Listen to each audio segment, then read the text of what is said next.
মুর্শিদাবাদে প্রশাসনিক সভা, অশান্তি রুখতে সুতির মঞ্চ থেকেও কড়া বার্তা দিলেন মুখ্যমন্ত্রী, নিশানা করলেন বাম বিজেপিকে। কারো কথায় দাঙ্গা করবেন না, কোনো ভাগাভাগি করবেন না, মানুষে মানুষে ভাগ করবেন না। আপনারা যদি মানুষে মানুষে ভাগ করেন, তার থেকে আমাকে আমার গলাটা আমার হৃদয় থেকে বাদ দিয়ে দিন, আমি সবচেয়ে খুশি হব। আমি আমার চোখের সামনে কোনো দাঙ্গা দেখতে চাই না। আমি দাঙ্গার বিরুদ্ধে। আপনারা মানুষ দাঙ্গা করে না, দাঙ্গাকারীদের বাইরে থেকে পরিকল্পনা করে নিয়ে আসা হয়, আর তখন আপনারা প্ররোচনায় পা দিয়ে দেন কেউ কেউ। প্লিজ দয়া করে দেবেন না, কারো কথায় দাঙ্গা করবেন না, তাহলে দিদি আপনাদের সাথে থাকবে। আর যদি দাঙ্গা করেন, সবাই থাকলেও দিদি কিন্তু থাকবে না। এটা আমার জীবনের স্বপ্ন। আমি আলো দেখতে চাই, আমি অন্ধকার দেখতে চাই না। প্লিজ দয়া করে বিজেপির কথা শুনে বা আর কোনো ধর্মীয় সংগঠনের মৌলবাদীদের কথা শুনে কোনো প্ররোচিত হবেন না। মমতা ব্যানার্জি যখন কালীঘাটে স্কাই ওয়াক করে, তখন কিন্তু ওই দাঙ্গাকারী রাজনৈতিক দলটা কিছু বলে না, চুপ করে থাকে। আগে তো বলতো মমতাজি তো দুর্গা পূজা করনে নেই দেতা, ও তো সরস্বতী পূজা করনে নেই দেতা। আমরা বলি, কোথা থেকে এসছো তুমি জগৎ পিতা?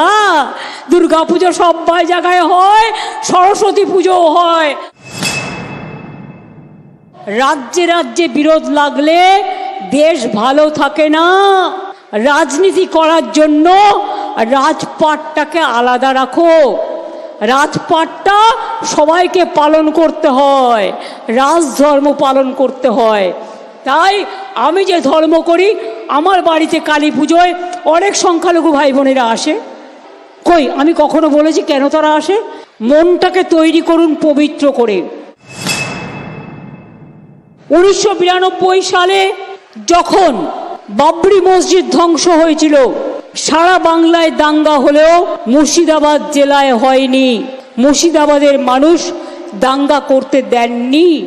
বামফ্রন্ট আমলে কাটরা মসজিদে আমি দেখেছিলাম, আমি এসছিলাম তখন, 40 জন মানুষ মারা গিয়েছিল।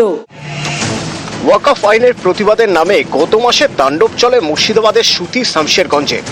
একাধিক এলাকায় চলে লুট, ধরানো হয় আগুন। সবচেয়ে বেশি অশান্তি হয় যেসব জায়গায়, তার মধ্যে অন্যতম শামশেরগঞ্জের ধুলিয়ান। মঙ্গলবার সেই ধুলিয়ানে যান মুখ্যমন্ত্রী, বিডিও অফিসে গিয়ে ক্ষতিগ্রস্তদের সঙ্গে কথা বলেন। আমরা ধুলিয়ানে গিয়েছিলাম। দাঙ্গা কবলিত মানুষের প্রায় 400টি পরিবারের সাথে আমরা দেখা করেছি, তাদের অনেকেরই কথা শুনেছি। ইতিমধ্যেই সরকার পরিবারগুলোর হাতে নানা রকম সাহায্য তুলে দিয়েছে, কিন্তু আজকে আমি নিজে আমার উপস্থিতিতে 280টি পরিবারকে 1,20,000 টাকা করে চেক আমরা দিয়ে এলাম। ওয়াকফ আমাদের এখানে কোনো কোশ্চেন নেই।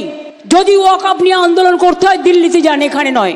বাংলায় আপনাদের কোনো প্রবলেম নেই, বাংলায় আমি আছি, মনে রাখবেন। আমি কখনো কারো জমি অধিকার করি না, আর কোর্টে অলরেডি স্টে আছে। এটা সাবজুডিস কেস, আপনারা জানেন। আমরাও কোর্টে পার্টি হয়েছি। এইটা নিয়ে আর গুলোগুলি করবেন না, গুলোগুলি করবেন না। যদি করেন, সবচেয়ে বড় শত্রু আমি হব। যদি আপনার কেউ অধিকার কেড়ে নেয়, অধিকার রক্ষা করার গ্যারেন্টি আমাদের। এনআরসি করে কেড়ে নেওয়া হচ্ছিল না, এনপিআর করে কেড়ে নেওয়া হচ্ছিল না, তো আমরা তো রাস্তায় নেমেছিলাম, আন্দোলন করেছিলাম।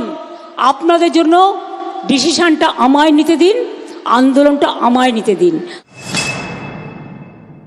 ফরাক্কা, ধুলিয়ান, সুতি লোকসভা ইলেকশনে মালদার সাথে পড়ে, আর বিধানসভা নির্বাচনে মুর্শিদাবাদ জেলার মধ্যে পড়ে। এই জায়গাটায় অ্যাডমিনিস্ট্রেশনকে আরও স্ট্রং করার জন্য সুতি, ধুলিয়ান এবং ফরাক্কা নিয়ে নতুন সাব ডিভিশন অফিস তৈরি করা হচ্ছে। আশা করি আগামী 1 মাস 1.5 মাসের মধ্যে হয়ে যাবে। তাহলে আপনাদের কষ্ট করে আর দূরে যেতে হবে না।